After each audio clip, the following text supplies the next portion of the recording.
De la carta a los Romanos, capítulo 1.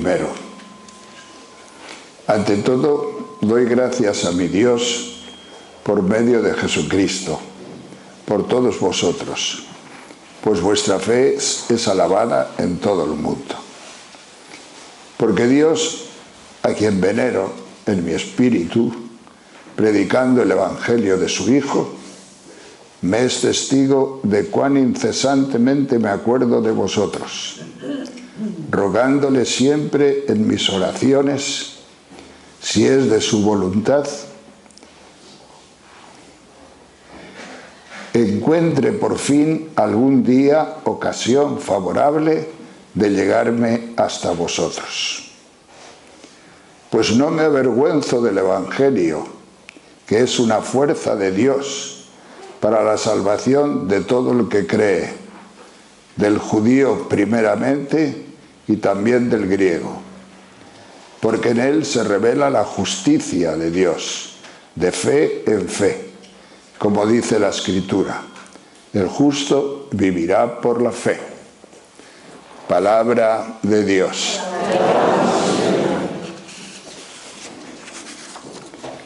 Queridos hermanos, comenzamos hoy este largo seminario o comentario de la carta a los Romanos.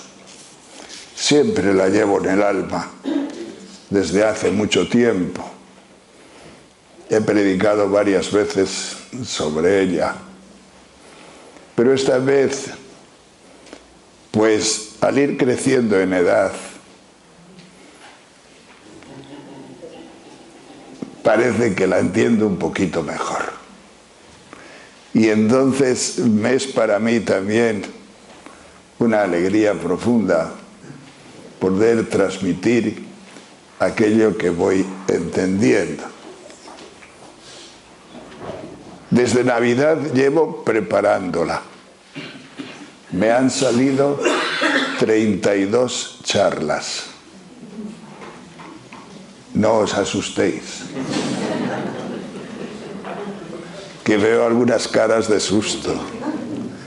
No se van a predicar todas aquí. Me han dicho que lo diga de nuevo. Van a predicarse aquí solamente 5 los miércoles y después otras 5 los jueves. El resto, hasta las 32, se predicará donde Dios quiera. Pero yo le pido al Señor que me dé ocasión de predicarlo. Me pasa un poco como a lo de San Pablo, que si no predico, quedo a disgusto, quedo mal. Pues bien, lo hacemos al principio de la Cuaresma.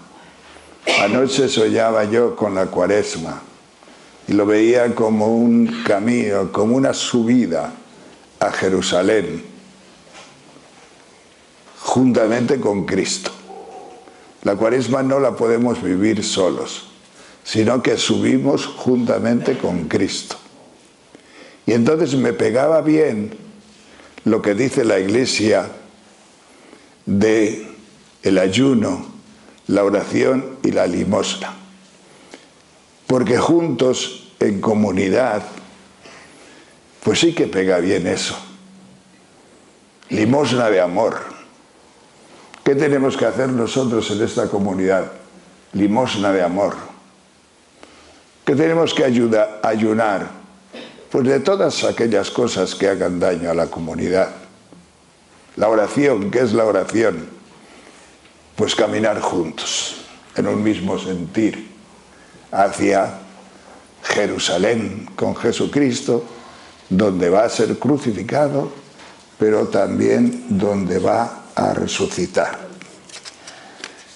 Pues bien, hermanos, voy a decir 2 palabras sobre mi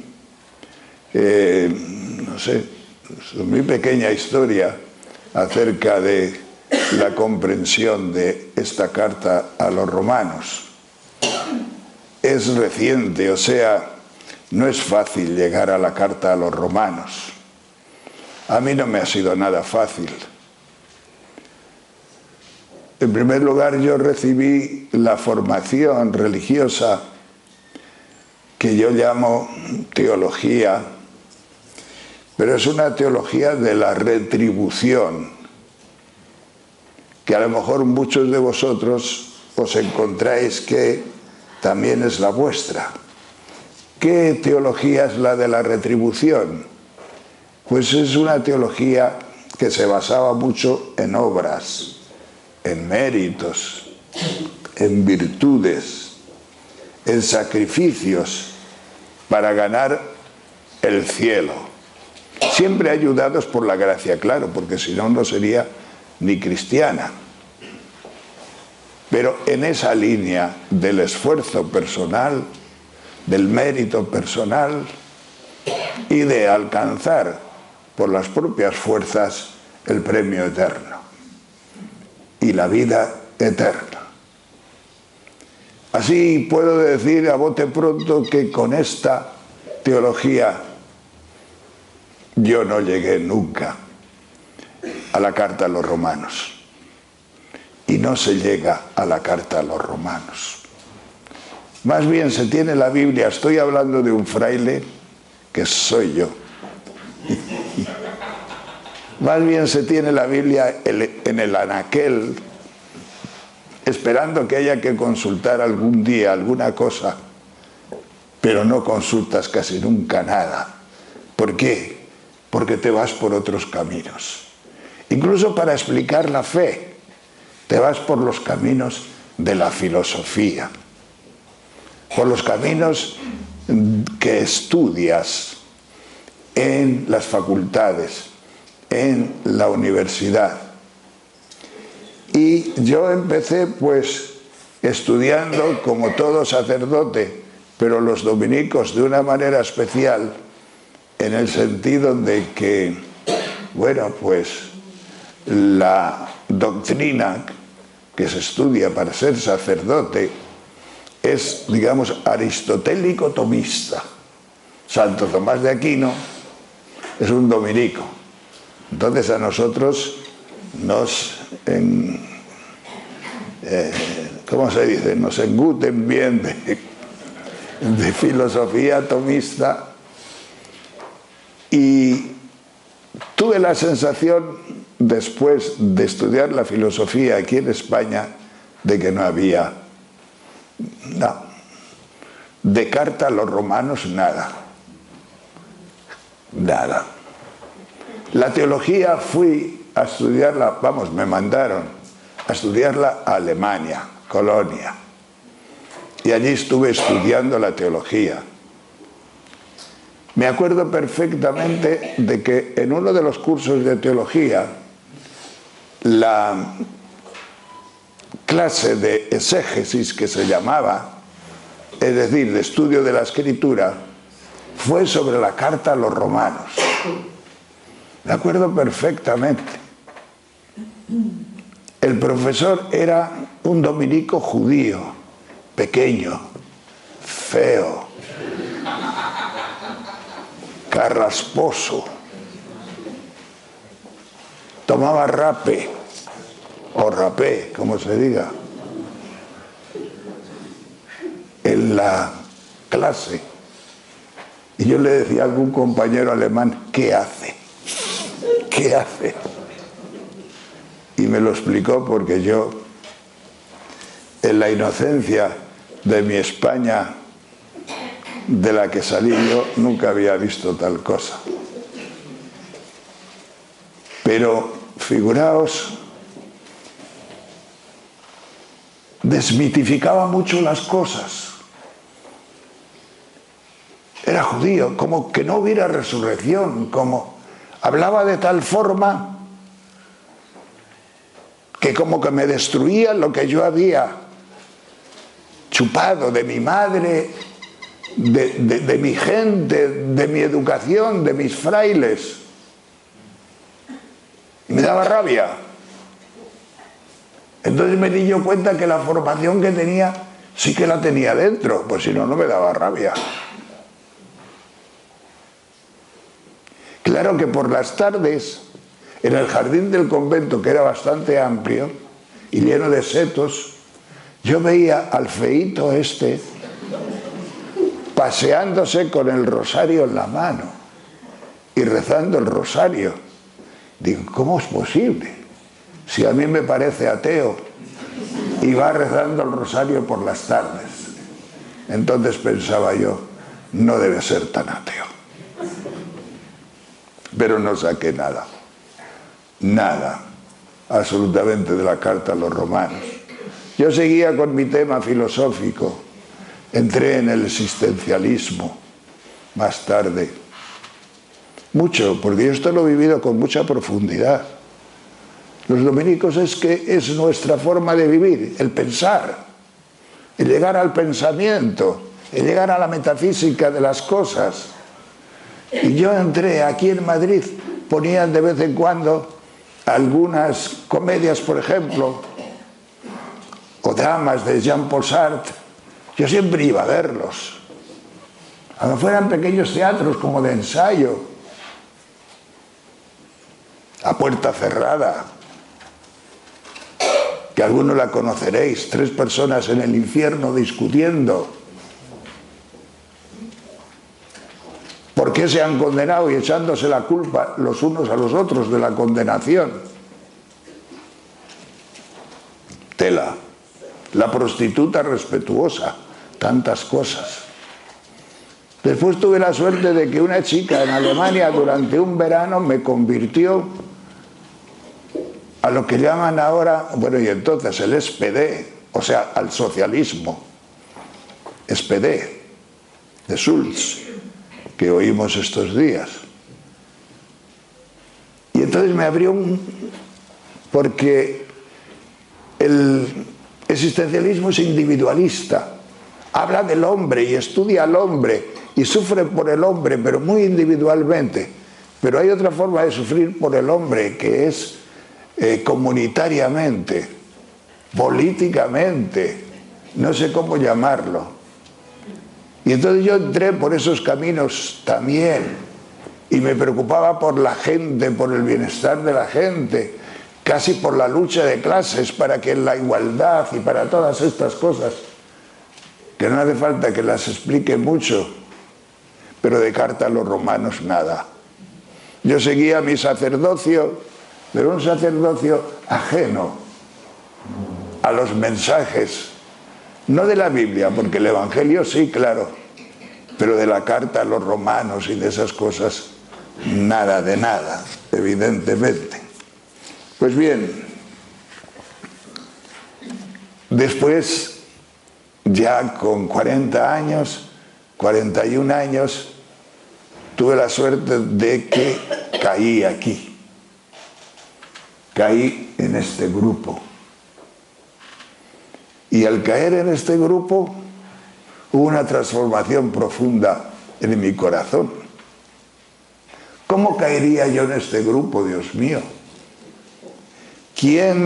¿Cómo sería yo tan, no sé qué? Un filósofo del estilo, caer en este grupo de Maranata, porque aquí empecé yo. Y descubrí al Espíritu Santo. Y cuando descubrí al Espíritu Santo en mi corazón, que es otra realidad completamente distinta de lo que yo había hasta entonces vivido, porque yo había vivido aquí, en el cerebro, yo había pensado, yo había deseado, yo había querido, yo había hecho 1000 cosas en el cerebro, o desde el cerebro, teorías múltiples. Pero cuando descubrí al Espíritu Santo aquí, entre personas enormemente sencillas como las de ahora, estoy hablando de hace 40 años, algo más, pues no entré en la carta a los romanos rápido, pero entré en la pista que da acceso no solamente a la carta a los romanos, sino a la Biblia. A entender la Biblia en el corazón, a sentirla, a vivirla, a dejar que te toque, a dejar que te transforme, a dejar que haya algo que ya no eres tú el que diriges tu vida. A mí el descubrimiento del Espíritu Santo como el don de los dones, empezando a experimentarlo, qué bien me hizo. Qué bueno fue para mí todo eso. Qué transformación. Cuánto esfuerzo cerebral te quita el Espíritu Santo. Porque para justificar tu existencia sin Espíritu Santo, qué duro es justificar la existencia a uno sin Espíritu Santo. ¿Para qué vivo? ¿Quién soy? ¿Cuál es el sentido? ¿Dónde me agarro? Y la mayoría de las veces termina uno endureciéndose precisamente porque no sabe dónde está la salida. Y el Espíritu Santo, Jesús decía, si conocieras el don de Dios. Y yo siempre he tenido la ilusión de conocer el don de Dios. Ahora ya lo conozco mucho más. Pues bien, empecé a entrar en la Biblia y a entender la Biblia de una manera, digamos, como don. Se me daba, era algo, moción del Espíritu. Siempre habíamos estudiado en la carrera las mociones del Espíritu, pero uno que no ha tenido mociones del Espíritu no tiene ni idea, no sabe lo que son las mociones del Espíritu, que Dios habla. Yo cuando vine por primera vez a un grupo como este y oía decir a señorinas de 3 al 4, Dios me ha dicho, y decían cosas que le había dicho Dios, y yo, claro, pero estas señoras duermen con Dios, ¿o qué pasa? Pero después me doy cuenta de que sí, de que Dios habla. Pues bien, San Pablo le pasó lo mismo que a mí, mejor dicho, perdón. Bueno, ya me entendéis. Él también tuvo su evolución. No digamos antes de Damasco, era duro, fuerte, endurecido, perseguidor de cristianos. Después la primera crisis la tuvo camino de Damasco. Y ahí entró ya en el misterio de Jesucristo. ¿Por qué me persigues? ¿Os imagináis yendo tú en caballo o no caballo y que oigas una voz en el corazón? Porque la oyó con los oídos, pero la oyó en el corazón, que es lo más importante, es la conversión. ¿Por qué me persigues? ¿Quién eres, Señor? ¿A quién estoy persiguiendo? Aclárame. ¿Qué es de mi vida? ¿Qué es? Soy Jesús, a quien tú persigues. Yo creo que esta crisis ya la habéis pasado todos, los que estáis aquí. Me lo imagino. Si no, no estaríais aquí. Pero San Pablo después, en las primeras cartas que escribió, allá por el año 50 más o menos, tenía un Cristo. Era el Cristo, digamos, de la resurrección. Las cartas a los tesalonicenses son de esa época y empieza la primera carta hablando de la resurrección de Jesucristo. Y la venida próxima, San Pablo, yo creo que llegó a creer que en su vida, dentro del espacio de su vida, iba a volver Jesucristo. Dice, porque los vivos le encontraremos en el aire, iremos a su encuentro en el aire. Un Cristo que hablaba de la vida y de la muerte, la suerte de los difuntos, en fin, todas estas cosas. Y ese Cristo terminó con la segunda crisis. La segunda crisis que tuvo San Pablo fue en Atenas. Él iba muy confiado en su Cristo, muy confiado en su nueva fe, y muy a gusto con su nueva fe. Y se puso a hablar en el Areópago de el Cristo resucitado. ¿Y qué sucedió? Ya lo sabéis todos. Sucedió que aquella gente griega racionalista, por esencia, le dijeron: otro día te escucharemos. Y se largaron.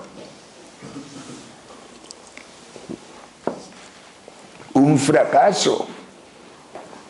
¿Y cómo es posible un fracaso? Hablando con Jesucristo o de Jesucristo. Le faltaba una cosa, a la que le dio acceso esta segunda crisis. Entre Atenas y Corinto, hay como unas 15 horas de andar. No está muy lejos. Y esas 15 horas debió de meditar mucho. Porque nos cuenta en la primera carta a los Corintios que cuando yo fui a vosotros, iba temblando de miedo. ¿Por qué? Por la crisis. Mira que si en Corinto me pasa igual, mira que si en todos los sitios me pasa igual. Dice, pero ya iba más confiado, más que en mi palabra, más que en la sabiduría humana, iba más confiado en la palabra de Dios, en el poder, o el Espíritu Santo y el poder. Y descubrió una sabiduría nueva, una sabiduría que no es de este mundo, una sabiduría que no es racional, una sabiduría que... ¿Cuánto nos cuesta pasar de la cabeza al corazón? Una sabiduría que solamente la entienden aquellos a los que le es revelada por el Espíritu Santo, que los príncipes de este mundo no conocieron. Los griegos buscan sabiduría y los judíos signos, pues ni signos ni sabiduría griega, humana.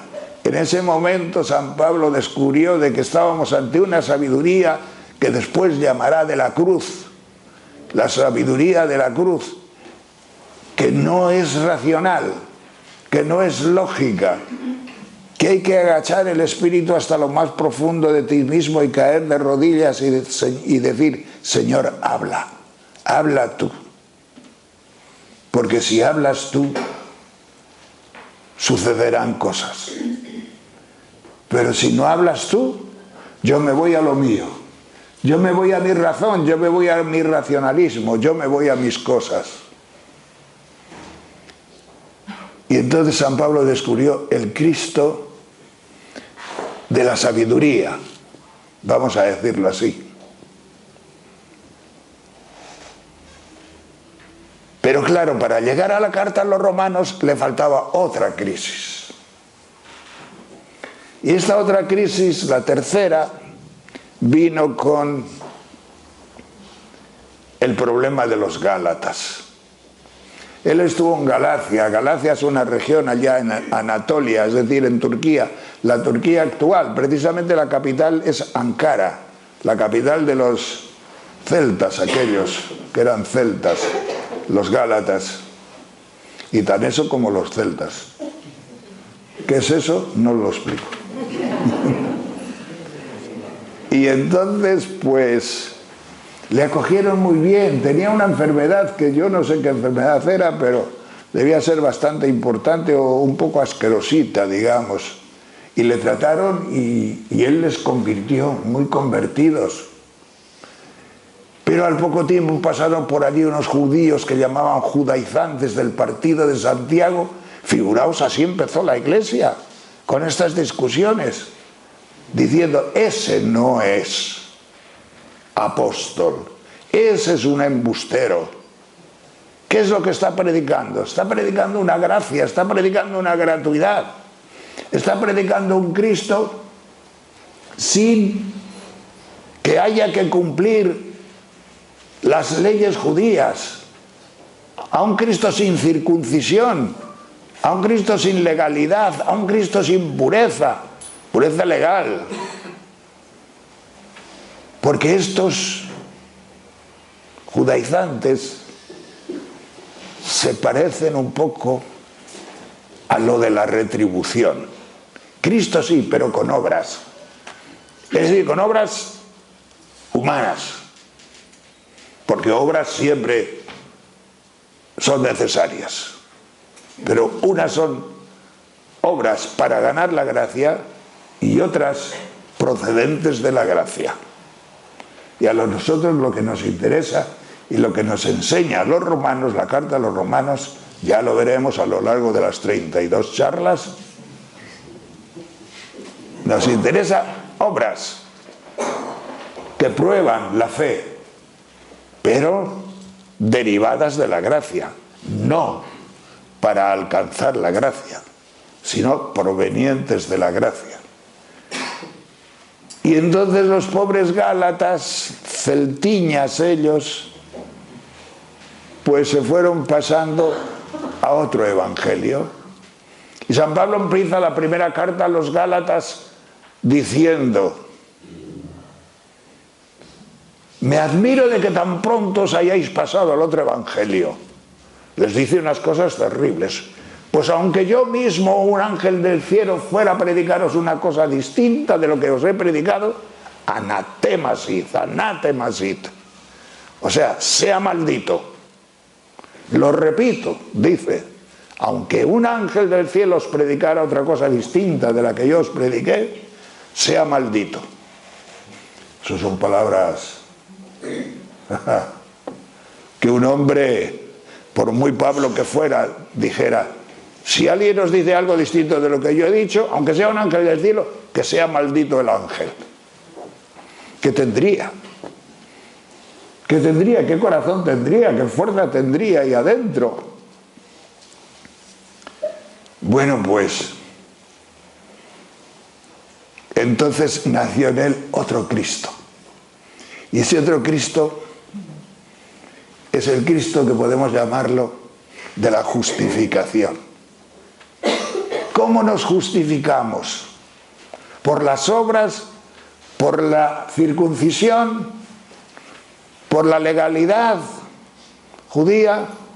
¿O cómo? Y aquí viene la carta a los romanos, porque en el invierno o en el otoño del 57, más o menos, esto de las fechas, más o menos, escribió la carta a los Gálatas. Pero después de escribir la carta a los Gálatas, que es un tesoro, y vosotros lo entendéis muy bien. Después, esto es en otoño, pues en el invierno, ya más despacito, escribió la carta a los romanos, para decir lo mismo que en la carta a los Gálatas, pero más reposadamente, casi como un tratado, escribiendo despacito todos y cada uno de los temas que afectaban al problema de la justificación nuestra, de la justificación de los hombres. Y entonces, pues, esta carta es la que nos interesa a nosotros. San Pablo no terminó ahí su evolución, Después de hablar y escribir sobre esto, en las últimas cartas, que son las de los Efesios, Colosenses, etc., todavía descubre otro Cristo distinto. Pero no desechando los anteriores Cristos, No. Iba sumando, como dicen ahora, iba sumando profundidad de Cristo en su corazón. Y entonces descubrió el Cristo cósmico.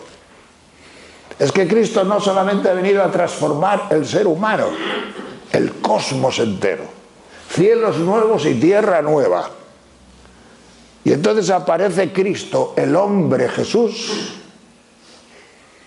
el hombre como fin del universo. Dios ya se sabe que es fin del universo. Y además, a Jesucristo, hombre, nunca hay que separarle de Jesucristo, de Dios. Pero desde una visión fenomenológica, del que se trata aquí es del Jesús hombre. Porque ¿quién va a ser el pleroma. ¿Quién va a ser la plenitud de este cosmos que habitamos? ¿Para qué han sido creadas tantas estrellas, tantas galaxias y tantas cosas? Han sido creadas para el hombre Jesús, que es Dios, hipostáticamente hablando. Pero ahí ya entenderemos el misterio, cuando sea el caso. Pero es la finalidad, y nosotros con él. Si nos preguntamos nosotros en nuestro corazón cuál es la finalidad del universo y de tantas estrellas y galaxias y de todo este movimiento cósmico, Jesucristo y tú y yo y nosotros somos tan importantes. Santo Tomás de Aquino decía que el bien espiritual de un hombre vale más que el bien material de todo el cosmos. El de un hombre solo, el bien espiritual de un hombre vale más que el de todo el cosmos. Pues bien, hermanos, una vez que el Espíritu Santo te da a conocer un poco de esto que estoy hablando, de la carta a los romanos, ni la película más interesante, ni lo que tú te puedas imaginar. ¿Cuántas veces yo estaba en casa y mis compañeros, oye, pues vamos a ver una película? Digo, es que prefiero la carta a los romanos. Es que la carta a los romanos tiene mucho más sabor, tiene mucha más enjundia, tiene mucho más alimento interior. Si esto es una maravilla. Y si el Señor te hace el don de que penetre en tu corazón la carta a los romanos, yo te aseguro que te costará ir al cine o leer la novela de no sé quién. De todo hay en la vida y todo hay que hacerlo, ojo, que yo no soy un iconoclasta. Pero bueno, no hay diversión más grande para el que tiene esta sabiduría que la carta a los romanos. Tú puedes decir, pero es que se puede sacar gusto a eso, que es horrorosa la carta a los romanos. A la razón es horrorosa. Sí, entra con el Espíritu ahí y verás si es horrorosa la carta a los romanos. Pues bien, hermanos, una de las razones por las que a mí me gusta predicar la carta a los romanos aquí es porque estoy convencido, y muchos ya me lo habéis oído, quizá la mayoría de vosotros no la haya leído entera, y algunos a lo mejor ni media, y algunos a lo mejor ni han empezado. Pero una de las maravillas que sucede en este pueblo, aquí, es que este pueblo entiende la carta a los romanos sin haberla leído nunca. Vosotros entendéis la carta a los romanos sin haberla leído nunca. ¿Por qué? Porque es lo que se ha predicado aquí desde hace 40 años. Que aquí se ha predicado la gratuidad, la justificación gratuita en la sangre de nuestro Señor Jesucristo. ¿Saben lo que estoy diciendo? Eso es la carta a los romanos. Esto es la esencia de la carta a los romanos. Y entonces se da la paradoja de que personas que no han leído nunca la carta a los romanos la entienden. Porque la entienden en el Espíritu, porque han escuchado la predicación. Y no podéis imaginar el don del cielo que es esto. Es un don maravilloso. Es una gracia inaudita. Es algo... A mí me dicen algunos, y siempre me han dicho, pero tú ¿qué te metes con la carta a los romanos si no has estudiado nada de eso? Si tú no eres doctor en eso, si tú eres un... ¿Vale? Pero el problema es que hay dos formas de entender las cosas. Una en el corazón y otra en el cerebro. Y yo me voy por el corazón. Y aquí, en Maranata, sucede eso. Y es que la carta a los romanos no tiene otra comprensión. No tiene una comprensión. Por eso al feíto judío aquel de Colonia, yo no le entendía nada, porque hablaba él desde la razón, y yo no tenía nada más que razón. Entonces, ¿qué vamos a entender de la carta a los romanos? Él era un científico de la carta a los romanos, paleontología o algo semejante, pero alimento espiritual, eso es otra cosa muy distinta. Pues bien, esto es una realidad que hay en este pueblo y que ayuda el que alguien hable aquí de la carta a los romanos para darse cuenta, para que os deis cuenta y nos demos cuenta de que muchas de las formulaciones que se van a hacer sacadas de la carta a los romanos las tienes en el alma tuya. Y al final hasta esto te va a parecer a lo mejor aburrido. Y dices, si ya me lo sé, lo he escuchado tantas veces. Bueno, pues que sepas de qué roca has sido cortado, que sepas lo que hay dentro de ti, que sepas el don impresionante que te ha hecho Dios al poder estar aquí, al poder escuchar esto y al poder entrar en esta gracia de Dios y don de Dios. Este es el deseo. San Pablo dice, deseo deciros algo, se lo dice a los romanos con toda el alma. Dice, pues yo no me avergüenzo del Evangelio. Yo no me avergüenzo. Y yo, con estas palabras de San Pablo, digo, ¿tendría complejo de culpabilidad por predicador, por predicar? ¿Es que Cristo nos puede meter complejo de culpabilidad dentro? Pues sí. Ayer estaba escuchando la canción de esta chica o esta señora Marta Sánchez, de la Marta Sánchez, ¿no? Del himno nacional. Y llegué a una frase que me interesó enormemente. Dice la mujer, dice, en mi corazón solo hay dos colores, el rojo y el amarillo, y no pido perdón a nadie. ¡Qué bueno! ¿Os dais cuenta qué quiere decir? La bandera española.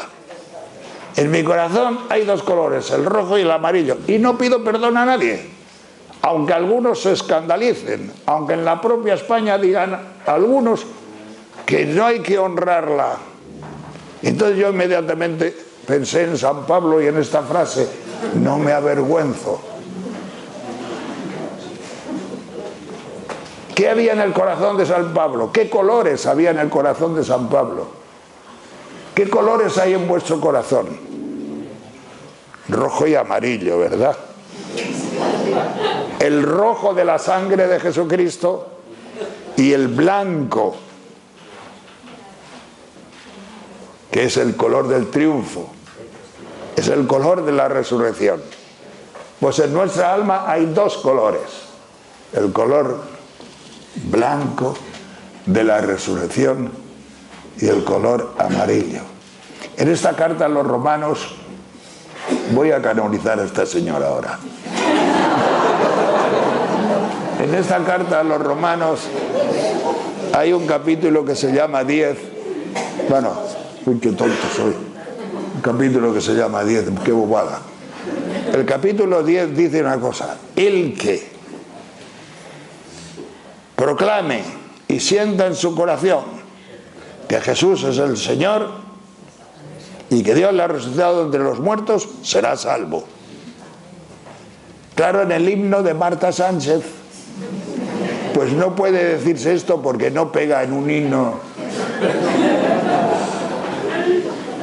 Pero hizo confesión de Dios. y dijo: doy gracias a Dios por haber nacido aquí. Y esto dicho hoy día en la España que se cuece, es un testimonio. Es un testimonio, por eso la canonizo, digo, ¡puf! Esta tiene una gracia de Dios tremendo. Por ahí de San Pablo, el que diga esto, tú eres capaz de decirlo. Tú eres capaz de decirlo en tu trabajo. Tú eres capaz de ir a un restaurante y antes de comer te santiguas y rezas una pequeña oración cuando te está mirando todo el mundo. Tú eres capaz. Tú eres capaz. Mi madre sí, ¿eh? Mi madre, además, cuando yo no era capaz, aún siendo cura, Dios mío, ¿por qué cosas hay que pasar en la vida? Por supuesto, mi madre al entrar, al salir de casa de la iglesia, se santiguaba cuando le daba la gana y no pedía perdón a nadie. No pedía perdón a nadie por santiguarse. Nadie. Pero yo sí. Yo he tenido complejo de Jesucristo. Yo he tenido complejo del Evangelio. Yo he tenido el complejo de ser piadoso. Hay un complejo como de inferioridad. Los griegos piden sabiduría, los judíos señales, pero no les vamos a dar ni sabiduría ni señales. Entonces, ¿tú qué das? Nada. Tú eres un farsante. Desde fuera de la fe se puede decir a los creyentes: tú eres un farsante. ¿Por qué? Pues porque no han entrado en el misterio de la unción del Espíritu Santo. Y entonces puede uno que no esté muy ducho y muy fuerte en la fe tener como un pequeño temblorcillo delante de los que pueden decirte algo. Pues bien, nosotros decimos: no pedimos perdón a nadie. Yo no pido perdón a nadie por hablar de la carta a los romanos. Yo no pido perdón a nadie por proclamar a Jesucristo. Yo no pido perdón a nadie, sencillamente, ¿por qué? Pues porque no me quiero pasar.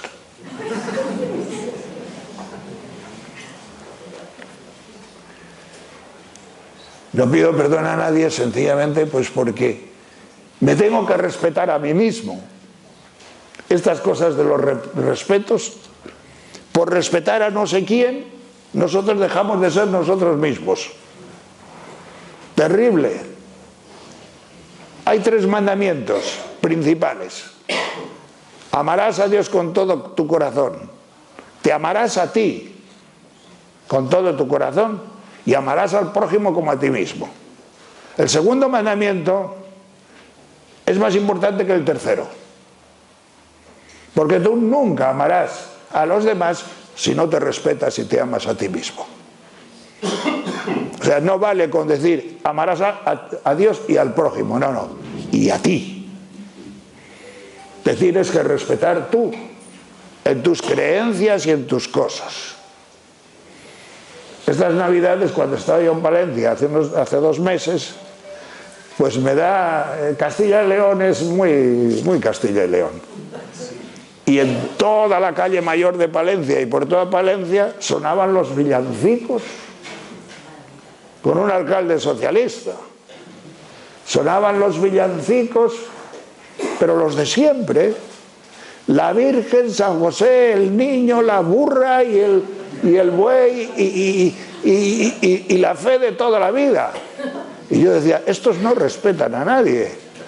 No respetan a los moros, no respetan a los otros, no respetan, pero se respetaban a sí mismos.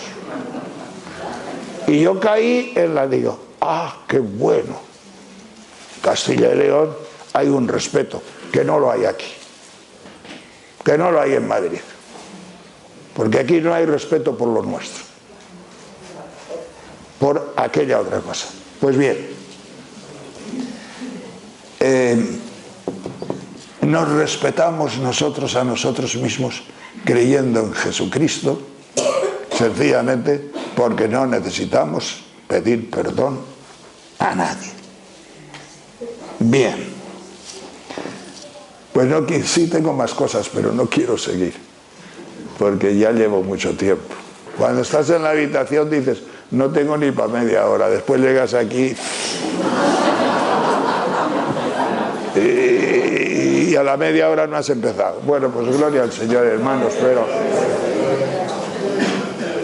Y nada, que seguiremos más adelante.